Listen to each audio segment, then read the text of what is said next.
Hello guys, এই যে দেখেন মেট্রো রেলের রাতের পরিবেশটা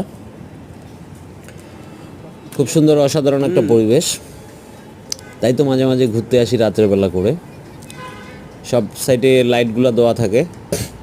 আর এটা হচ্ছে উত্তরা দিয়াবাড়িতে। এই জায়গাটাতে আসলে এই সাইডটাই মূলত হচ্ছে আপনাদের আলোকিত একটা জায়গা। তার আশপাশটা অনেক অন্ধকার, তো এখানে আসলে অনেক ভালো লাগে। এই জায়গাটাতে মেট্রো রেল হবে আমরা কখনো আসলে ভাবিনি, তো আমরা অনেক আনন্দিত। ছোটোবেলায় এই একটা লং ভিডিও হচ্ছে বুঝছিস? আপনারা মাঝে মাঝে ঘুরতে আসবেন, জায়গাটা ভালো লাগবে। অসাধারণ সুন্দর একটি পরিবেশ। মাঝে মাঝে ঘুরতে আসলে অবশ্যই মনটা ভালো লাগবে আপনাদের। ধন্যবাদ সকলকে, ভালোবাসার প্রিয় সকল, ভালো থাকবেন, আমার জন্য দোয়া করবেন, আমার ভিডিওগুলো বেশি বেশি করে দেখবেন। ধন্যবাদ। এখানে না কোথায় দেখো দেখি।